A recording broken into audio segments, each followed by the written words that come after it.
बात करेंगे liquid पेनिट्रेंट testing के बारे में।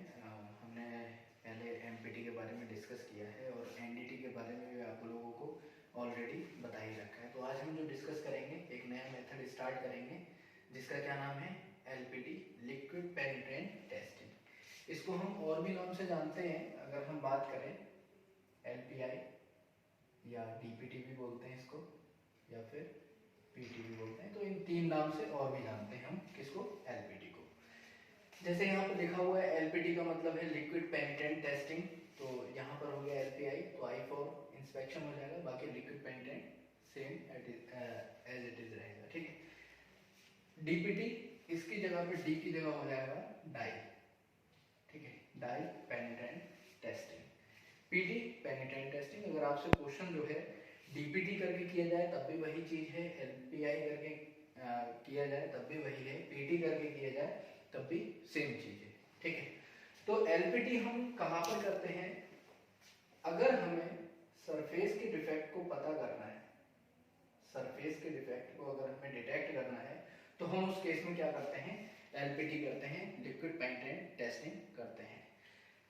जो डिफेक्ट इतना माइनर होता है, जो हमारी नेक डाई से नहीं दिखाई देता है, तो उसकी विजिबिलिटी को क्या इंक्रीज करने के लिए ही हम क्या करते हैं, एलपीटी करते हैं, विजिबिलिटी को इंक्रीज करने के लिए।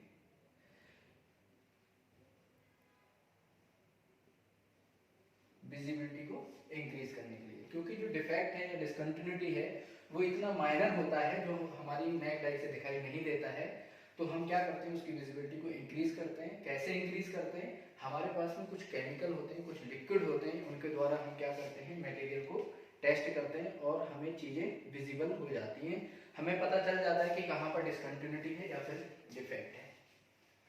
अगर एलपीटी की बात करें, एक तो यहाँ से लिमिटेशन समझ में आ रही है, क्योंकि ऑलरेडी आपको बताया है कि जो हमारा मटेरियल है वो तीन कैटेगरी में डिवाइड किया जाता है। एक सरफेस, सेकेंड सबसरफेस, और बाकी जो हमारा इंटरनली जो हम डिफेक्ट फाइंड आउट करते हैं उसको हम बोलते हैं वॉल्यूमेट्री। तो इसमें हमें समझ में आ रहा है कि हम सब सरफेस और वॉल्यूम के डिफेक्ट को फाइंड आउट नहीं कर सकते, ओनली सरफेस के ही डिफेक्ट को डिटेक्ट कर सकते हैं। क्योंकि एलपीटी करने के लिए हमें जो सरफेस है वो ओपन होना चाहिए, तभी हम एलपीटी कर सकते हैं। अगर हमारा सरफेस क्या है कि क्लोज है तो हम एलपीटी नहीं कर सकते। इसमें एक और लिमिटेशन होती है कि जो एलपीटी है हम ओनली नॉन पोरस मटेरियल पे ही कर पाते हैं। कैसे मटेरियल पे, नॉन पोरस मटेरियल पे। नॉन पोरस मटेरियल वो मटेरियल होते हैं जो हमारे लिक्विड को एब्जॉर्ब नहीं करते हैं। अगर जो मटेरियल हमारे लिक्विड को एब्जॉर्ब कर लेते हैं उनको हम बोलते हैं पोरस मटेरियल। तो पोरस मटेरियल पे हम एलपीटी नहीं कर सकते। अगर हम एग्जांपल की बात करें पोरस मटेरियल की, तो पोरस मटेरियल में क्या होता है, जैसे हमारा वुड हो गया, ठीक है, या फिर हमारा रबर हो गया, या स्पंज हो गया, एक्सेट्रा। ये सारे हमारे जो मटेरियल हैं वो कैसे, पोरस मटेरियल हैं। जब हम इनमें लिक्विड अप्लाई करेंगे तो ये सारे क्या करेंगे, उस लिक्विड को सोख लेंगे, एब्जॉर्ब कर लेंगे। तो हम इस पे एलपीटी नहीं कर सकते। हम ओनली जब एलपीटी कर सकते हैं तो नॉन पोरस मटेरियल पे ही कर पाते हैं। नॉन पोरस मटेरियल वो मटेरियल होते हैं जो हमारे जो भी लिक्विड हम अप्लाई करते हैं वो सोखते नहीं है। जैसे अगर हम बात करें, स्टील हो गया हमारा, कॉपर हो गया, एल्यूमिनियम हो गया, ठीक है। ये जैसे ये गिलास है तो इस गिलास पर भी हम क्या कर सकते हैं, एलपीटी कर सकते हैं। तो आई थिंक समझ में आया होगा कि पोरस और नॉन पोरस मटेरियल क्या होते हैं। पोरस वो होते हैं जिनमें जो सोख लेते हैं हमारे लिक्विड को, नॉन पोरस वो मटेरियल होते हैं जो सोखते नहीं है। तो हम नॉन पोरस मटेरियल पे ही एलपीटी कर सकते हैं, ठीक है। इतनी बात क्लियर होगी। ये दो लिमिटेशन है जो कि इंपॉर्टेंट है। एक, हम ओनली सरफेस के ही डिफेक्ट को डिटेक्ट कर सकते हैं, और दूसरा एलपीटी हम नॉन पोरस मटेरियल पे ही कर पाते हैं, पोरस पे हम नहीं कर सकते। क्यों नहीं कर सकते, वो आगे प्रोसेस में चीजें समझ में आएंगी कि हम क्यों नहीं कर पाते हैं। सिस्टम ऑफ एलपीटी, एलपीटी के सिस्टम की बात करेंगे। ये हमारे कुछ दो तरह से सिस्टम होते हैं एलपीटी के। एक होता है हमारा पोर्टेबल, दूसरा होता है हमारा स्टेशनरी सिस्टम।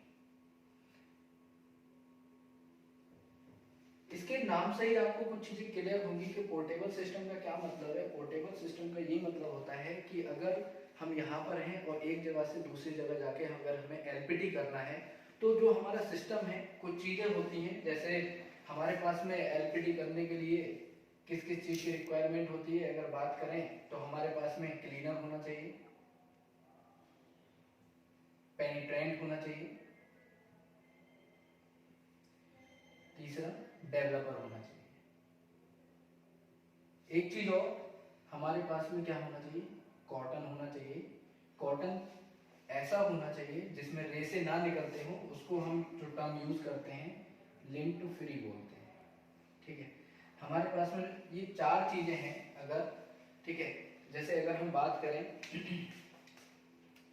कि हमारे पास में ये क्लीनर है, पेनिट्रेंट है, और हमारे पास में डेवलपर है, और हमारे पास में एक कॉटन है, तो ये जो सिस्टम है हमारा, ये सिस्टम कहलाएगा हमारा पोर्टेबल। अगर हमें यहाँ से जाकर दूसरी जगह पे करना है तो हम क्या करेंगे, जिस चीज की रिक्वायरमेंट है क्लीनर रखेंगे, पेनिट्रेंट रखेंगे, डेवलपर रखेंगे और कॉटन रखेंगे, और हम वहां पे जाके क्या कर सकते हैं, एलपीटी अपना कर सकते हैं। ठीक है, तो ऐसे सिस्टम को हम क्या बोलेंगे, पोर्टेबल। यानी कि हम मटेरियल के पास जाएंगे, हम अपने सिस्टम को लेके, जो भी हमारे पास में लिक्विड होते हैं, क्लीनर, पेनिट्रेंट, डेवलपर, और एक हमारे पास में कॉटन होता है, इनको लेके जाएंगे और वहां पे हम एलपीटी परफॉर्म करेंगे। तो ऐसे सिस्टम को हम बोलेंगे पोर्टेबल। यानी एक जगह से दूसरी जगह हमारा सिस्टम जो है ट्रेवल कर जाए तो हम उसको क्या बोलेंगे कि क्या है कि वो पोर्टेबल सिस्टम है। अगर हम स्टेशनरी की बात करें, स्टेशनरी सिस्टम क्या होता है कि जो हमारे पास में कुछ क्लीनर का क्या होगा, टैंक होगा। ठीक है, पेनिट्रेंट पे क्या होगा, टैंक होगा। और अगर डेवलपर की बात करें तो इसका भी हमारे पास में क्या होता है, टैंक है। वो हमारा कहलाएगा स्टेशनरी सिस्टम। पोर्टेबल, एक जगह से दूसरी जगह ले जा सके तो वो सिस्टम हमारा पोर्टेबल कहलाएगा। और अगर हमारा जो सिस्टम एक जगह पे लगा हुआ है, जैसे जो एलपीटी की वर्कशॉप रहते हैं, तो वहाँ पे क्या टैंक रहते हैं, तो वो जो सिस्टम होगा वो हमारा कहलाएगा स्टेशनरी सिस्टम। एक चीज और समझेंगे कि जो हमारा मटेरियल होता है उसका जो टेम्परेचर है, ठीक है, वो कितना होना चाहिए, 5 degree Celsius to 52 degree Celsius होना चाहिए।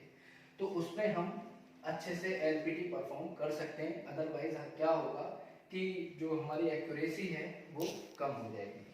ठीक है, तो ये सिस्टम भी याद रखना है कि पोर्टेबल सिस्टम और स्टेशनरी सिस्टम क्या होते हैं। और अगर हम बेसिक रिक्वायरमेंट की बात करें एलपीटी परफॉर्म करने के लिए, ये चार चीजें अगर हमारे पास में अवेलेबल हैं तो हम क्या कर सकते हैं, एलपीटी परफॉर्म कर सकते हैं। ठीक है, अब हम देखेंगे इसके प्रोसेस के बारे में कि एलपीटी को जो परफॉर्म करते हैं वो किस तरीके से करते हैं। तो सबसे पहले क्या करते हैं, हम प्री क्लीनिंग करते हैं। अगर हमारे पास में कोई भी मटेरियल है, ठीक है, जैसे फॉर एग्जांपल ये हमारे पास में मटेरियल है और हमें इसका सरफेस का डिफेक्ट फाइंड आउट करना है, जो कि हमें नेक डाई से दिखाई नहीं दे रहा है। जब नेक डाई से दिखाई नहीं दे रहा है तो हमें क्या करना होगा, सरफेस के डिफेक्ट को फाइंड आउट करने के लिए हमें एलपीटी करना होगा। ठीक है, लिक्विड पेनिट्रेंट टेस्टिंग करनी पड़ेगी। तो इसको हमें टेस्ट करने के लिए क्या प्रोसेस फॉलो करना होगा, किस किस स्टेप से गुजरना होगा, उसको हम देख लेंगे। जो हमारी पहली स्टेप होती है वो होती है प्री क्लीनिंग। मटेरियल को हमें क्या करना है, पहले साफ कर देना है। क्यों साफ कर रहे हैं, क्योंकि अगर ओपन सरफेस नहीं होगा तो हम एलपीटी नहीं कर पाएंगे, हमें एक्यूरेसी नहीं मिलेगी। तो हम उस मटेरियल को हम क्या करेंगे, सबसे पहले साफ करेंगे, क्योंकि हमारे पास में क्या रहता है, क्लीनर अवेलेबल रहता है। ठीक है, इस क्लीनर को सरफेस पे हम डालेंगे और हमारे पास में जो कॉटन होगा उससे क्या करेंगे, साफ कर देंगे। अगर कोई भी ऑयल या ग्रीस लगा होगा तो हमारा सरफेस ओपन होगा, जो हमारी नेक्स्ट स्टेप होती है तो वो सही तरीके से फॉलो नहीं कर पाएगी। कैसे, सेकंड स्टेप में क्या करते हैं, अप्लाई करते हैं पेनिट्रेंट को। पेनिट्रेंट को हम क्या करते हैं, अप्लाई करते हैं, जो कि हमारा रेड कलर का होता है। रेड कलर का जो पेनिट्रेंट है उसे हम अप्लाई करेंगे सरफेस पे, और जहां पर डिसकंटिन्यूटी होगी या डिफेक्ट होगा वो हमारा पेनिट्रेंट वहां पर शिप कर जाएगा। अगर हम इसकी बात करें, ये कैसे कलर का होता है, रेड कलर का। ठीक है, जब हमने पेनिट्रेंट अप्लाई किया तो उसको कुछ समय के लिए छोड़ेंगे, ऐसे नहीं कि फास्ट हम अपने तरीके से प्रोसेस को करेंगे। जो हमारे प्रोसीजर में लिखा होगा उसके अकॉर्डिंग उसको फॉलो करना है। तो हमने जो पेनिट्रेंट अप्लाई किया है उसको कुछ समय के लिए छोड़ेंगे, उस समय को हम क्या बोलते हैं, डुअल टाइम, जो कि हमारा 5 मिनट्स टू फ्यू आवर्स होता है। ठीक है, अब इतने समय के लिए तो नहीं छोड़ सकते, जैसे यहाँ पे फ्यू आवर्स लिखा है कि जो मतलब इसका होता है 2 घंटे तक होता है, तो 2 घंटे तक तो हमें पेनिट्रेंट नहीं छोड़ना है। लेकिन होता क्या है कि ये लगभग 5 मिनट 6 मिनट प्रोसीजर के हिसाब से हमें उसे फॉलो करना रहता है। क्यों? क्योंकि अगर आप यहाँ पर करेंगे तो यहाँ का टेम्परेचर कुछ और है, अगर इसको कहीं जैसे कश्मीर में करेंगे तो वहाँ का जो टेम्परेचर है वो कुछ और है, तो उसके हिसाब से हमारे डुअल टाइम में क्या रहेगा, वेरिएशन रहेगा। ठीक है, तो उस हिसाब से जो हमारे पास में प्रोसीजर होगा उसमें लिखा होगा 6 मिनट के लिए, तो हम पेनिट्रेंट को अप्लाई करेंगे और उसको 6 मिनट के लिए हम छोड़ देंगे। ठीक है, उस समय को हम क्या बोलते हैं, डुअल टाइम। फोर्थ स्टेप में हमारा क्या होता है, हम रिमूव करते हैं एक्सिस पेनिट्रेंट को, रिमूव करेंगे हम एक्सिस पेनिट्रेंट को। जैसे फॉर एग्जांपल ये हमारा मटेरियल है, ठीक है, ये मटेरियल है और यहाँ पर हमारी क्या थी, डिसकंटिन्यूटी थी। जब हमने पहली स्टेप में क्या किया, प्री क्लीन किया, जो भी ऑयल था, डस्ट था या फिर ग्रीस था, वो क्या हो जाएगा, हट जाएगा, यानी साफ हो जाएगा। उसके बाद में पेनिट्रेंट को अप्लाई किया। जब पेनिट्रेंट को अप्लाई किया इस तरीके से, तो यहाँ पर जहाँ पर डिसकंटिन्यूटी होगी तो वो यहाँ पर शिफ्ट कर जाएगा। ठीक है, वो भी कुछ समय बाद, ये नहीं कि जैसे ही हम अप्लाई किए ऐसे, तो हम डुअल टाइम देते हैं इसीलिए कि जो समय दे रहे हैं कि उस समय में, क्योंकि हमारी जो डिसकंटिन्यूटी या डिफेक्ट है वो बहुत बारीक होता है। ठीक है, तो उसमें कुछ समय लगेगा जो हमारा पेनिट्रेंट है जाने के लिए। फिर उसके बाद में हम क्या करते हैं, नेक्स्ट स्टेप में हम रिमूव करते हैं एक्सिस पेनिट्रेंट। इस तरीके से हम क्या करेंगे, रिमूव कर देंगे एक्सिस पेनिट्रेंट। रिमूव करने के बाद में नेक्स्ट स्टेप में हम क्या करते हैं, अप्लाई करते हैं डेवलपर को। ठीक है, इस पे क्या करेंगे, हम डेवलपर अप्लाई करेंगे, जो कि हमारा कैसे कलर का होता है, व्हाइट कलर का होता है। ठीक है, व्हाइट कलर का जो डेवलपर होता है इस पे अप्लाई कर देंगे। उस डेवलपर को भी हम कुछ समय के लिए छोड़ेंगे, ऐसे नहीं कि हमें इंस्टेंट रिजल्ट मिल जाएगा, तो हमें कुछ समय देना होता है। उस समय को हम क्या बोलते हैं, डेवलपिंग टाइम बोलते हैं, जो कि हमारा 2 मिनट से लेके 40 मिनट्स के अप्रॉक्स हो सकता है। प्रोसीजर में अगर आपको लिखा हुआ है कि 3 मिनट के बाद में आप इंटरप्रिटेशन करिए, तो आप डेवलपिंग जो टाइम है वो 3 मिनट का देंगे। अगर 4 मिनट का लिखा हुआ है तो आप 4 मिनट देंगे। जैसा आपके प्रोसीजर में गिवन होगा उसके अकॉर्डिंग क्या करेंगे, उसको फॉलो करेंगे। नेक्स्ट स्टेप में जब आपने डेवलपिंग टाइम दे दिया तो फिर आप क्या करेंगे, इंटरप्रिटेशन करेंगे।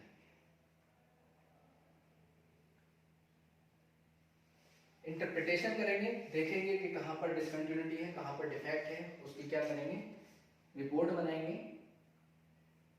ठीक है, यानी कि अगर कहीं पर डिसकंटिन्यूटी होगी, जैसे यहाँ पर आपको शो कराई है कि यहाँ पर क्या है, डिसकंटिन्यूटी या डिफेक्ट है, तो जो पेनिट्रेंट अंदर गया हुआ है वो बाहर की तरफ कुछ इस तरीके से दिखाई देगा, यानी कि जो रेड कलर अंदर गया हुआ है वो बाहर की तरफ कुछ स्पॉट बनाता हुआ दिखाई देगा, और हम समझ लेंगे कि यहाँ पर क्या है, डिसकंटिन्यूटी है या फिर डिफेक्ट है।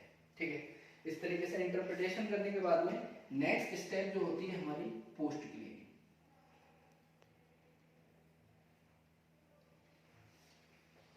जब हम पूरा एलपीटी एक तरीके से कर चुके तो लास्ट स्टेप हमारी क्या होगी, पोस्ट क्लीनिंग। हम उस मटेरियल को अच्छे से साफ कर देंगे। क्यों?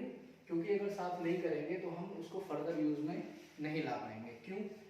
क्योंकि उस पर पेनिट्रेंट लगा हुआ होगा, डेवलपर लगा हुआ होगा, तो इस वजह से ना ही हम उसको कोई मशीनिंग अच्छे से कर पाएंगे, और अगर हमारा पार्ट जैसे अगर रख दिया तो उस पर हमारा रस्ट वगैरह लग सकता है। तो इसलिए हमारी जो पोस्ट क्लीनिंग है वो भी बहुत ज़रूरी रहेगी। तो हम लास्ट स्टेप जो हमारी रहेगी पोस्ट क्लीनिंग, मटेरियल को साफ करके, अगर हमारा डिफेक्ट आ रहा है तो उस पर रिवर्क कराना है तो रिवर्क कराएंगे, या फिर अगर ऐसा डिफेक्ट आ रहा है कि हमें फिर से कास्टिंग करानी है या कुछ और कराना है तो फिर वो मेथड हम अप्लाई करेंगे या वो प्रोसेस के लिए भेज देंगे।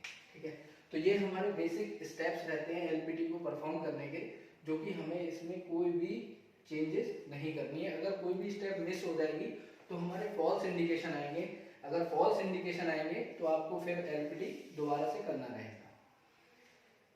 अभी हमने जैसे बात की थी कि जो हमारा पेनिट्रेंट है वो रेड कलर का है और डेवलपर जो है वो वाइट कलर का है, तो ये क्या होता है कि हमारे एलपीटी के टाइप्स होते हैं। एलपीटी के क्या रहते हैं? Types of LPT. पहला टाइप होता है विजिबल टाइप, सेकंड होता है फ्लोरेसेंट टाइप, थर्ड होता है डुअल मोड टाइप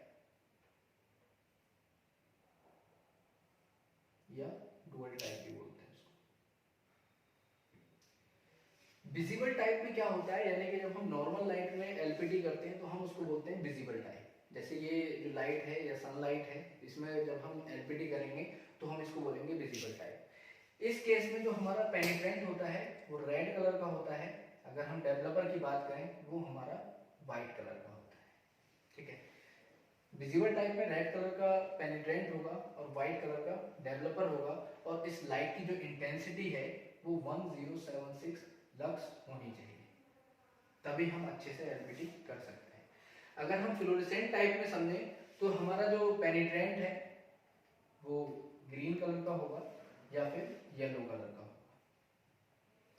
ठीक है, और डेवलपर की अगर बात करें, डेवलपर हमारा ब्लू कलर का होगा या फिर वायलेट कलर का होगा।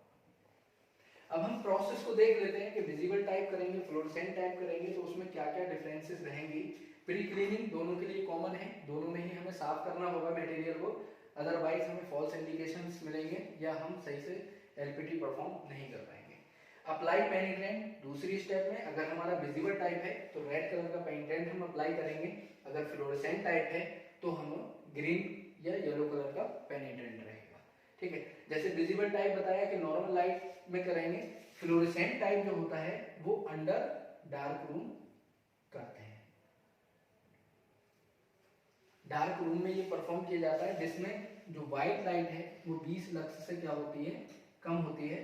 थोड़ी सी लाइट रखते हैं ताकि हमारा जो मटेरियल है उसको देख पाए। ठीक है, तो नेक्स्ट स्टेप में अगर फ्लोरेसेंट टाइप है तो हमने क्या किया, अप्लाई किया पेनिट्रेंट जो कि ग्रीन है येलो कलर का होगा। नेक्स्ट स्टेप में क्या है, डुअल टाइम। तो विजिबल टाइप में भी हमें डुअल टाइम देना रहेगा कुछ ना कुछ, फ्लोरेसेंट टाइप में भी देना रहेगा, तो ये कॉमन स्टेप है। ठीक है, प्रोसीजर में 6 मिनट है तो 6 मिनट के लिए छोड़ेंगे, 7 मिनट है तो 7 मिनट के लिए उसे छोड़ देंगे। नेक्स्ट स्टेप में रिमूव एक्सेस पेनिट्रेंट। तो विजिबल टाइप में हम रेड कलर का जो हमारा पेनिट्रेंट अप्लाई किए हैं उसको रिमूव करेंगे, अगर फ्लोरेसेंट टाइप किए हैं डार्क रूम में कर रहे हैं तो हमारा ग्रीन या येलो कलर का होगा तो हमें उसे रिमूव करना है। नेक्स्ट स्टेप में क्या करेंगे, हम अप्लाई करेंगे डेवलपर को। विजिबल टाइप कर रहे हैं यानी कि नॉर्मल लाइट में कर रहे हैं तो हमारा जो डेवलपर है वो व्हाइट कलर का रहेगा। फ्लोरेसेंट टाइप में जो हमारा डेवलपर है वो ब्लू या फिर वायलेट कलर का होगा। ठीक है, इसको अप्लाई करने के बाद में हम क्या करेंगे, डेवलपिंग टाइम देंगे, ये भी कॉमन स्टेप है। विजिबल टाइप में भी हमें डेवलपिंग टाइम देना होगा, फ्लोरेसेंट टाइप में भी डेवलपिंग टाइम देना होगा, जो भी हमारे प्रोसीजर में लिखा हुआ है। ठीक है, फिर next step interpretation. Visible type में हम नॉर्मली जब हम इंटरप्रिटेशन करेंगे तो हम नेक डाई से हमारे दिख जाएगा, लेकिन फ्लोरेसेंट टाइप में क्या है कि हमें एक लाइट की जरूरत पड़ती है इंटरप्रिटेशन करने के लिए, उस लाइट को हम बोलते हैं यूवी लाइट। यूवी लाइट की हमें जरूरत रहेगी तब हम इंटरप्रिटेशन कर पाएंगे। जो हमारे पास में एक टॉर्च होती है और हम मटेरियल पे उसको अप्लाई करते हैं तब हम उसका इंटरप्रिटेशन करते हैं। तो यूवी लाइट की जो इंटेंसिटी है वो 1000 माइक्रोवाट पर सेंटीमीटर स्क्वायर होनी चाहिए। अगर कम होगी तो फिर चीज़ें उस हिसाब से विजिबल होंगी, ज़्यादा होगी तब भी उस हिसाब से चीज़ें विजिबल होगी। तो इसलिए हमारी जो इंटेंसिटी होनी चाहिए वो प्रॉपर तरीके से 1000 माइक्रोवाट पर सेंटीमीटर स्क्वायर होनी चाहिए। फिर हम उसकी इंटरप्रिटेशन करेंगे यानी कि रिपोर्ट बनाएंगे। लास्ट में हम पोस्ट क्लीनिंग कर देंगे, ये भी हमारा कॉमन है, ठीक है, कि विजिबल टाइप में भी हम पोस्ट क्लीनिंग करेंगे और फ्लोरेसेंट टाइप में क्यों करेंगे, क्योंकि हमारा जो पार्ट है मटेरियल है उसको फर्दर यूज में ला सके। ये हमारा डुअल टाइप, इसको हम डिस्कस करते हैं, ठीक है। हम डिस्कस कर रहे थे कि विजिबल टाइप, फ्लोरेसेंट टाइप और डुअल टाइप। तो ये चीज़ क्लियर हो गई होगी कि विजिबल टाइप का मतलब है कि हम जब नॉर्मल लाइट में करते हैं तो वो हमारा क्या होता है, विजिबल टाइप। मैंने आपको बताया था कि ये जो इंटेंसिटी है वो 1076 लक्स होनी चाहिए, तो ये हमारा कहलाता है विजिबल टाइप। इसमें क्या होता है कि हमारा जो पेनिट्रेंट है वो रेड कलर का होगा या मैरून कलर का होगा, और जो हमारा डेवलपर है वो वाइट कलर का होता है।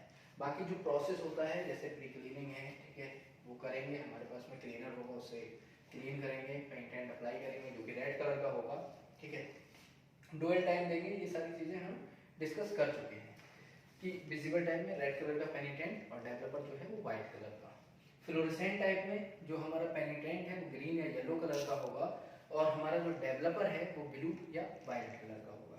हम डिस्कस कर रहे थे कि डुअल टाइप का क्या मतलब है। डुअल टाइप में क्या होता है कि क्लाइंट की रिक्वायरमेंट होती है कि आप विजिबल टाइप करिए उस मटेरियल पे, उसकी रिपोर्ट सबमिट करिए, ठीक है, फिर इसको डार्क रूम में, उसी मटेरियल को डार्क रूम में ले जाके करिए और फिर उसकी रिपोर्ट सबमिट करिए।